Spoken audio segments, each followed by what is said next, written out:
અમદાવાદમાં આગામી તહેવારોને ધ્યાનમાં રાખીને મીઠાઈની દુકાન ઉપર જ ચાંદીના વરખ અને માવાનું લાઈવ ટેસ્ટિંગ કરવાનો નિર્ણય લેવામાં આવ્યો।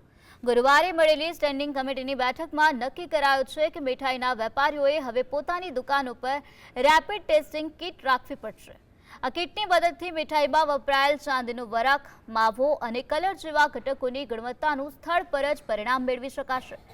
જો કોઈ ગ્રાહકને શંકા હોય તો તે દુકાન પર જ મીઠાઈનું ટેસ્ટિંગ કરાવી શકશે। આ સાથે હેલ્થ ખાતાને વધુ ફૂડ સેમ્પલ લેવાની પણ કડક સૂચના અપાઈ છે। જો કે ભૂતકાળમાં ફરસાણના તેલ ચકાસવાના મશીન અંગેનો નિર્ણય પણ પૂરેપૂરો અમલમાં આવ્યો નહોતો, તેથી તંત્રના આ નવા નિર્ણયના અમલીકરણ પર સૌની નજર છે।